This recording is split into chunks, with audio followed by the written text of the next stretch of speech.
வாழ்க வையகம், வாழ்க வையகம், வாழ்க வளமுடன். குரு வாழ்க, குருவே துணை. வணக்கம். நான் முத்தம்மா. முத்துக்களஞ்சியத்துக்கு உங்கள் அனைவரையும் வரவேற்கிறேன். இன்றைக்கி நாம் பேச போகிறது குட்டி ஸ்டோரிஸ் வரிசையில் ஒரு கதை. இந்த கதைக்குள்ளே போக முன்னாடி நீங்கள் இதை முன்னாடி பார்த்துருப்பீங்க. திருவிளையாடல் படத்துலேயே இந்த கதை வந்திருக்கு, எல்லாத்துக்கும் தெரிஞ்சது தான். அந்த கதையை திரும்ப ஒரு தடவை நான் ஞாபகப்படுத்துகிறேன். ஒரு புராண காலத்தில் ஒரு பீரியடில் பார்வதி தட்சன் அப்படிங்கிறவருக்கு மகளாக பிறந்து தாட்சாயினிங்கிற பேரில் வாழ்ந்துட்டு இருந்தாங்க. அந்த நேரத்தில் அதை சிவனுக்கு கல்யாணம் பண்ணி கொடுத்தாங்க. கல்யாணம் பண்ணி கொடுக்குறதுலே ஏதோ பிரச்சனை. அது வந்தவுடனே தட்சனுக்கும் சிவபெருமானுக்கும் அவ்வளோ தூரம் பிடித்த குறைவாயிற்று ரெண்டு பேருக்குமே. இந்த நேரத்தில் அவர் தட்சன் ஒரு பெரிய ஓமம் வளர்க்குறாரு. அதில் தேவர்கள் தெய்வங்கள் எல்லாத்தையுமே இன்வைட் பண்ணணும். ஏன்னா அந்த ஓமத்திலிருந்து ஒரு அவிர்பாகம் அவங்களுக்கு கொடுப்பாங்க. அதனால் அவங்களுக்கு அதை இன்வைட் பண்ணணும். அப்படிங்கும்போது இவர் சிவபெருமானை கூப்பிடாமல் விட்டுட்டு மற்ற தேவர்கள் எல்லாம் கூப்பிட்டு அவர் ஓமம் வளர்த்துட்ருக்கார். இது பார்வதி தேவிக்கு பயங்கர கோபமாயிருது. ஒன்று அவங்க போய் நான் நியாயம் கேட்க போகிறேன் அப்படின்ட்டு போகும்போது சிவபெருமான் போகாத, உனக்கு அவமானம் தான் கிடைக்குங்கிறாங்க. இருந்தாலும் அவங்க நான் கேட்டு தான் தீருவேன் அப்படின்ட்டு அவங்க போகிறாங்க. அங்கே போய் ரொம்ப ஒரு தட்சன் ஒன்று யார் வர சொன்னால் அது இதுன்னு பெரிய பிரச்சனையாகி அவங்க அந்த ஓமத்தில் விழுந்து பார்வதி தேவி இறந்து போகிற மாதிரி வரும். இது சிவபெருமானுக்கு தெரிஞ்சவொடனே சிவபெருமான் ருத்ரமூர்த்தியாக மாறிடுவார். அந்த அவரோட பூதகணங்கள் அந்த ஓமகுண்டம் எல்லாத்தையும் அழித்து அதை அவ்வளவையும் இல்லாமல் பண்ணிடுறாங்க. சிவபெருமான் ருத்ரதாண்டம் ஆடுறார். அவர் இந்த ருத்ரதாண்டம் ஆடி அந்த கோபம் குறையாமலே பூமிக்கு வந்துடுறார். இது அந்த இது வரைக்கும் வர்ற கதை ஏற்கனவே எல்லாத்துக்கும் தெரிஞ்சது. இப்போ என்ன ஆகும்னா அவர் பூமிக்கு வந்தோடனே பூமிக்கு ஒரு இடத்துல உட்கார்றாரு. அந்த இடம் எங்கே இருக்குன்னா நம்ம திருநெல்வேலி டவுனுக்கு பக்கத்தில் மேலப்பாளையம் ஊருக்கு பக்கத்தில் போகிற வழியில் கீழநத்தம் அப்படின்னு ஒரு ஊர் இருக்குது. அந்த ஊரில் இவர் மேற்க பார்க்க உட்காந்துடுறாரு. உட்காந்து உக்கிரமாக தவம் பண்ணுறாரு. கோபம் குறையவே இல்லை, கூடிக்கிட்டே இருக்குது. ஒரே அனல் பறக்கு. அப்போது அதை சுற்றி உள்ள வயல்கள் அது அவ்வளவுமே கருகிடுது. எல்லாமே ஒரு கருப்புந்துறை கருகாவூர் அப்படின்னு நிறைய எல்லாமே கருப்புன்னே வரும். ஏன்னா அவ்வளவு பயிர்களும் கருகிட்டு. அப்போது இது இவ்வளவு தொடர்ந்தால் இதுக்கு மேலே நம்ம திருநெல்வேலி நகரம் பூராவுமே பாதிக்கப்படும். நெல் களஞ்சியம் அது இதாயிருமேன்னு மக்கள்லாம் பயந்து அப்போ உள்ள அரசர் வீரபாண்டியன் அப்படிங்கிற அரசர் ஆண்டுகிட்டு இருந்தார். அவர்கிட்ட போய் முறையிடுதாங்க. உடனே அவர் என்ன சொல்கிறாரு, உன்னை என்ன செய்யலான்னு தெரியல அப்படின்ட்டு அத்திரிவனத்தில் தவம் பண்ணிக்கிட்டு இருந்த கோரக்கரை போய் பார்க்காரு. பார்த்து கோரக்கரை இந்த விஷயத்தை சொல்லி இதுக்கு என்ன தீர்வு, ஏன் இப்படி நடந்தது அப்படின்னு கேட்காரு. இப்போ கோரக்கரை அவரோட ஞான திருஷ்டியில் பார்த்துட்டு இந்த மாதிரி சிவபெருமான் உக்கிரமாக அங்கே உட்கார்ந்துருக்காரு, அதனால தான் இவ்வளவு பிரச்சனை அப்படின்னு சொல்லிட்டு இவர் அவரை வணங்க பார்க்காரு. வணங்க முடியலை, அவ்வளவு இதில் இருக்கார் அவர். ஒன்று சரின்னு சொல்லிட்டு ஒரு சிவலிங்கம் செய்து அவருக்கு நேர் எதிர இவர் மேற்க பார்க்க இருக்கார் ருத்ரமூர்த்தி.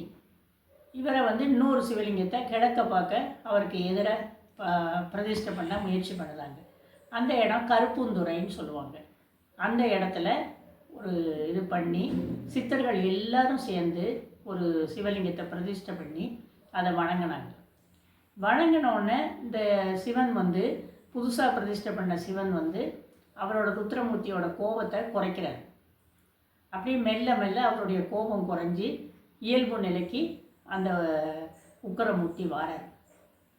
வந்தவுடனே அவருக்கு அந்த சுற்றி பயிர்கள் கருகிறது வைக்கிறது எல்லாமே நின்று போயிடுது. அப்போ அந்த ருத்ரமூர்த்திக்கு அக்னீஸ்வரர் அப்படின்னு பேர். அந்த அக்னீஸ்வரருங்கிறவர் இருக்கிற கோயில் பழைய காலத்தில் பாண்டியர்களோட காலத்தில் கட்டப்பட்டதுன்னு இப்போ சிதிலமடைஞ்சு இருக்குது அந்த கோயில் கீழநித்தத்தில். அந்த கோயிலை வந்து இப்போ வந்து திருப்பணிக்கு கும்பாபிஷேகத்துக்காக திருப்பணி வேலைகள் நடந்துக்கிட்டு இருக்கு. அதில் பார்த்திங்கன்னா எல்லா மூர்த்திகளும் ஒரு வித்தியாசமாக இருக்கும். ஆஞ்சநேயர் வந்து மேலே கூரையில் இருப்பார் படுத்த நிலையில், அவருக்கு கால் அடியில் கருடாழ்வார் இருப்பார்.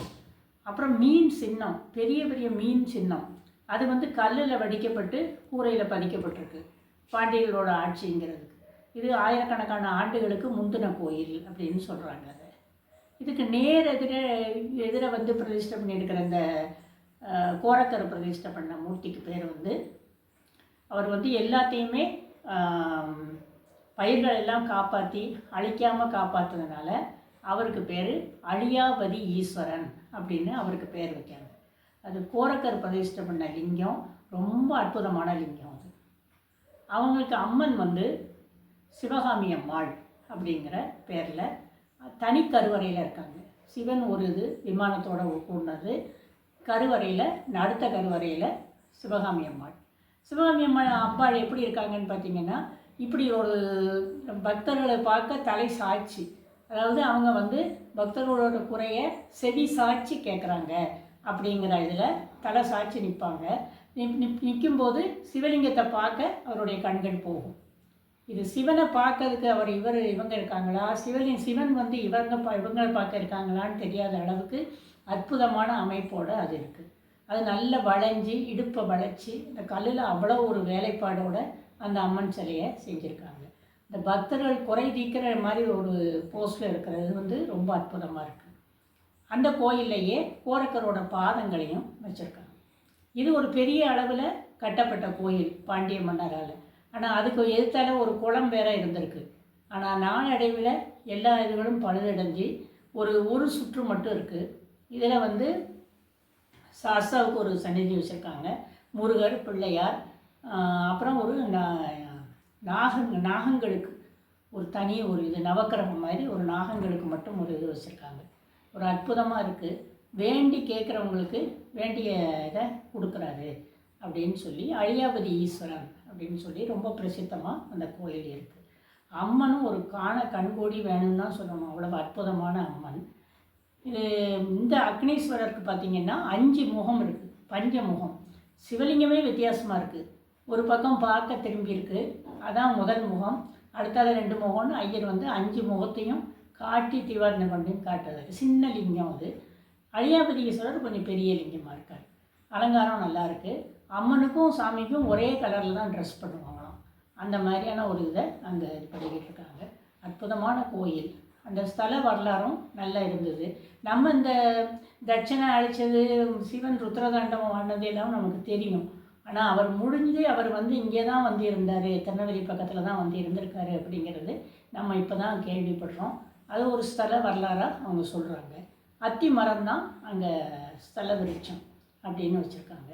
ரொம்ப அற்புதமாக இருக்குது. இந்த கோயில் வந்து நமக்கு எங்கே இருக்குதுன்னு பார்த்தோம்னா, திருநெல்வேலி டவுன் வழியாகவும் போனால் குறுக்குத்துறையிலேருந்து ஒரு கோயில் வந்து 1 கிலோமீட்டர் தூரத்தில் இருக்குது. நல்ல கோயில். பக்தர்கள் எல்லாமே நம்ம வந்து இந்த கோயிலை போய் பார்க்கணும். நல்ல நம்முடைய புராண கதைகளை உண்மைதான் அப்படிங்கிற நிரூபிக்கிற அளவுக்கு இந்த மாதிரியான சின்னங்கள் நமக்கு கிடைச்சிருக்கு. இதை நான் சமீபத்தில் அந்த கோயிலுக்கு போய் பார்த்தேன். நீங்கள் அனைவரும் இதை தரிசிக்கணும்னு கேட்டுக்கிட்டு இன்றைய உரையை நிறைவு செய்து கொள்கிறேன். நன்றி, வணக்கம், வாழ்க வளம்.